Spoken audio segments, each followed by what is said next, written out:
개인 투자자를 위한 진실된 방송 한국증권TV가 구독자 여러분을 새롭게 찾아갑니다. 확 바뀐 한국증권TV의 다양한 콘텐츠를 직접 경험해보세요. 한국증권TV에서 만나요.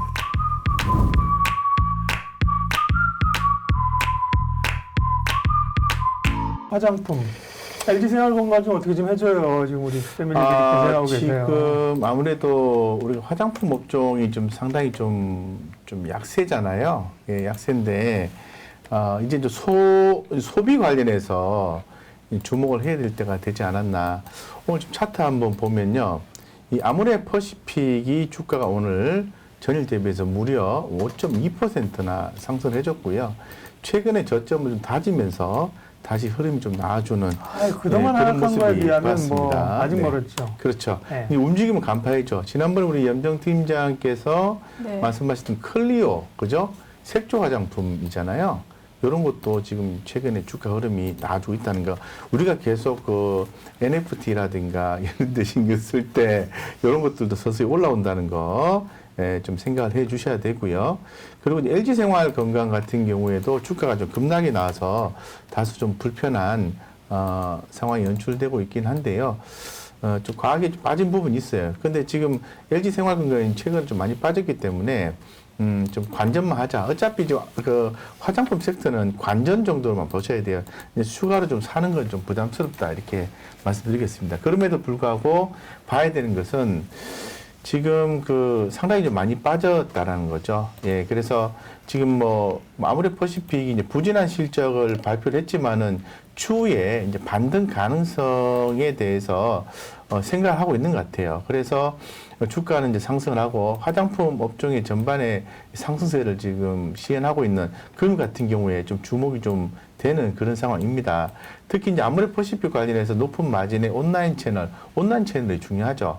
예, 그리고 설화수의 입지 구축으로 인해서 이 반등을 기대하는 매수세가 몰릴 것으로 해석이 되고 있는 그런 상황이다라고 말씀드리고, 지금 잘 아시겠지만은 이제 화장품 업종 같은 경우에는 중국의 소비가 굉장히 중요해요. 그런데 중국도 자체적인 어떤 브랜드로 좋은 화장품이 개발되고 있고 나오고 있고 그런 측면도 있고, 어쨌건 이제 중국 소비의 어떤 둔화 이런 부분이 있을 것 같고요. 경쟁 심화 환경을 가지고 있습니다. 이로 인해서 마케팅 비용 증가 이런 부분이 있는 거죠. 그래서 예전에 제가 그 삼성증권에서 이렇게 PB로 이제 근무를 할 때 좀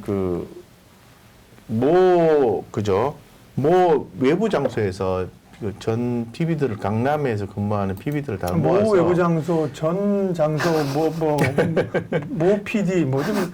그러니까 제가 안타까워서 하는 얘기가 뭐냐면은 그때 그 삼성증권의 모든 그 서울에 근무한 모든 PB 경기도까지 해서 모았어요. 모아가지고 이제 펀드 매니저가 나와서 설명을 했던 게 아직도 기억나거든요.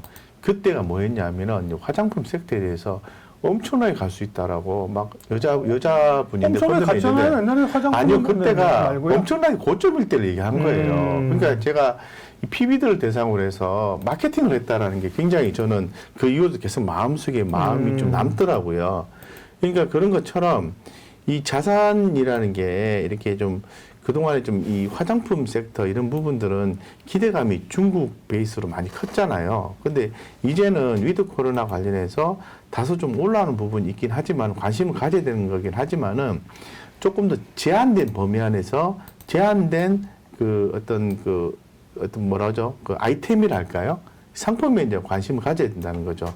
지난번에 얘기한 것처럼 뭐 색조라든가 이런 것들. 그래서 어쨌건 화장품 섹터 많이 빠져서 말씀드린 건데, 지금은 이제 관전의 포인트만 좀 가져가셨으면 좋겠다고 말씀드리고, 만약에 물려있는 개념이라 하면은 지금 제가 아모레퍼시픽을 가지고 이렇게 사례를 들어서 말씀드리면, 제가 단호하게 말씀을 드리는데요. 만약에 예를 들어서 뭐 30만 원에 사셔가지고 물려 있어요. 예를 들어서. 그러면은 30만 원에 사서 물려 있는데 지금 30만 원 올라올 때까지 기다립니까? 그건 아니죠. 그래서 그렇게 하면 힘들어지니까 어느 순간에 이렇게 이 매수 평단가를 낮추는 작업을 진행을 해서 빠져나와야 된다라는 거거든요. 제가 말씀드리고 싶은 거는. 그래서 그래서 지금 이런 부분에 대해서 조금 반등이 나올 때마다 추가 매수를 해서 손해 안 보고 파실 분들 같은 경우에는 이렇게 좀 바닥권 인식일 때 조금 더 사고 해서 평단가 맞추고 또 내려오다가 또 반등 나올 때 또 평단가 또 맞추고 이런 거 반복하시면서 전고점까지 주가 올라오길 기다리지 마시고 적극적으로 대응을 해서 바닥권이라고 하니까 그런 식으로 해서 이제 화장품 쪽에서는 빠져나와야 된다 이런 말씀을 드릴게요. 지금은 좀 괜찮은 것 같아요. 예. 예. 말씀하셨던 대로 화장품주 맞아요. 화장품주 말씀하셔서 저도 조금 덧붙이고 싶은데요. 네. 괜찮을까요? 네. 네. 일단 화장품 쪽에서는 제가 이제 클리어 말씀드린 거는 대형주는 지금 쉽지 않아요. 왜냐하면 중국 수요가 지금 중국에서는 사치품에 대한 특히나 뭐 한국 제품에 대해서 그렇게 우호적이지 않은 시장이기 때문에 뭐 설화수라든지 또 뭐 오휘 이렇게 뭐 LG생활건강, 아모레퍼시픽 이런 종목 이런 제품에 대한 아무래도 수요가 좀 확 제일 어떻게 보면 매출액이 제일 큰 부분인데 많이 준 부분이 있고요. 제가 뭐 클리오라든지 작은 종목들 있잖아요. 뭐 코스맥스 이런 종목들을 말을 한 건 중저가 브랜드거든요. 중저가 브랜드는 또 어떻게 중국에서 판매되면 이커머스 이 라이브 커머스 그쪽에서 판매가 될 수 있기 때문에 그쪽은 이제 그렇죠.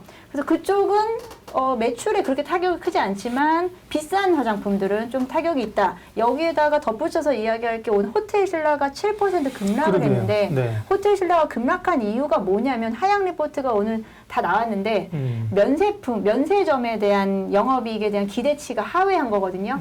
영업이익 하회가 영업이익이 한 200억 정도 지금 나왔는데 한 400억 이상을 원래는 좀 전망을 했었는데 그보다 약 50% 하회를 했어요. 그 부분에서 가장 큰 게 면세점 매출액이 줄었다는 거. 중국 수요가 줄고 중국 화장품 보따리상이 지금 급감했기 때문에 못 오고 있기 때문에 이제 그런 부분에서 호텔 신라도 그 차원에서 호텔 쪽이 아니고 면세 쪽 결국 화장품 이쪽에서 좀 타격이 크다라고는 볼 수 있겠습니다. 그래서 일단은 화장품 쪽은 우리 박 부장님이 말씀해 주신 대로 적극적으로 지금 저가다라고 매수하는 기회라기보다는 하시려면 작은 종목들 오늘도 이치환불 뭐 코스맥스든 지금 조금은 이제 보합세긴 하고요. 네. 뭐 클리오도 단기적으로 올라왔고 이제 이런 종목들은 좀 쉽게 접근할 수 있어요. 소비자들이. 왜냐하면 제품 자체가 좀 저렴해요. 젊은 친구들이 많이 살 수 있는 이런 제품이기 때문에 그렇고 좀 무거운 것들은 지금은 조금 쉽지 않다. 네. 그러면 호텔 신라도 오늘 8만 원 아마 깨지기 직전이거든요. 오늘 8만 100원까지 치고 내려왔는데 호텔 신라 근데 지금 가격은 사실 좀 장기적으로 봤을 땐 되게 매력적인 가격이긴 맞아요. 호텔 신라는 저는 7만 원대까지 내려온다라고 한다면 이것은 내년을 위해서 사둘 수 있는 종목이다라고 생각을 하고요. 물론 추세적으로 다시 더 봐야겠지만 지금 단기적으로 너무 좀 악재들이 좀 껴있는 게 반영이 됐다라고 보고 지금 주봉으로 보게 되면은 올해 말 정도 가격이거든요. 작년 말에 작년 말에 8만 원이었거든요.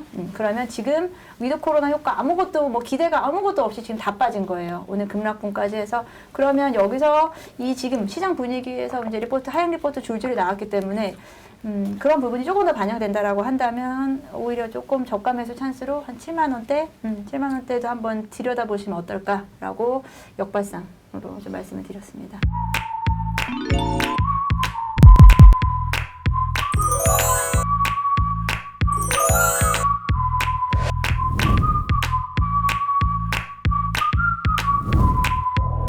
개인 투자자를 위한 진실된 방송 한국증권TV가 구독자 여러분을 새롭게 찾아갑니다. 확 바뀐 한국증권TV의 다양한 콘텐츠를 직접 경험해보세요. 한국증권TV에서 만나요.